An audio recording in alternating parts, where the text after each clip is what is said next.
Remue ménage. Remue ménage.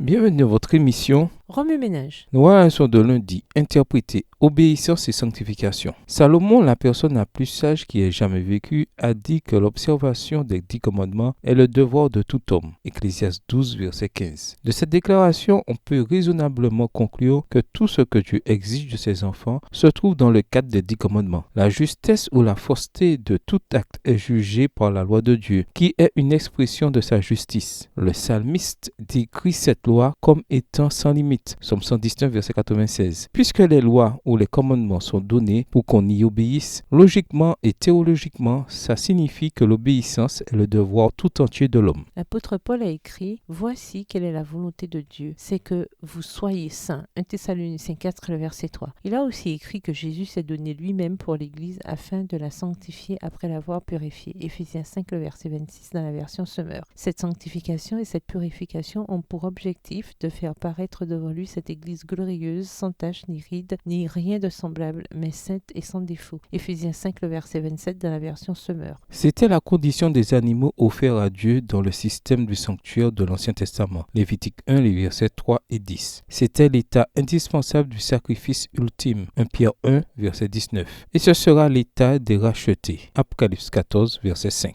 Y a-t-il un lien avec l'observation du sabbat dans tout ça? Absolument. Le sabbat, 4e commandement, est explicitement décrit par Dieu comme un signe entre lui et son peuple. Un signe qu'il est celui qui les sanctifie. Vous ne manquerez pas d'observer mes sabbats, car ce sera entre moi et vous et parmi vos descendants un signe auquel on connaîtra que je suis l'Éternel qui vous sanctifie. Exode 31, verset 13, version du second. Vous observez, je sanctifie. L'obéissance et la sanctification sont inséparablement liées dans ce passage. Si les pécheurs ne peuvent en aucun cas se sanctifier eux-mêmes, ils ne peuvent pas non plus être sanctifiés sans obéissance. Ellen White commente, s'il est vrai que pas une seule âme ne sera sauvée par les bonnes œuvres, il n'est pas une seule âme non plus qui sera sauvée sans bonnes œuvres. Extrait du livre Message choisi, volume 1, chapitre 60, page 442, livre écrit par Ellen G. White. Il est donc impossible pour quiconque d'être sauvé sans obéissance. Il ne s'agit pas d'une énigme, mais plutôt d'une expression de la vérité selon laquelle, dans l'œuvre du salut, Dieu exige la coopération de l'homme. Extrait de la revue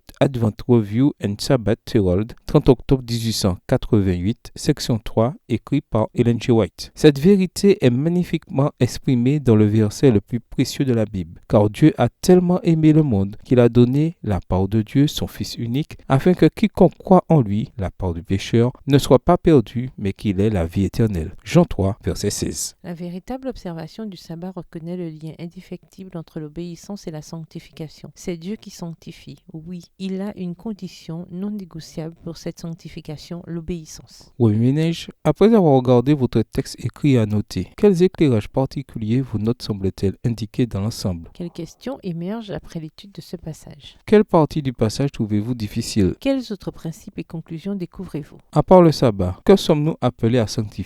Au revoir. Et à demain si Dieu veut. Remue ménage. Remue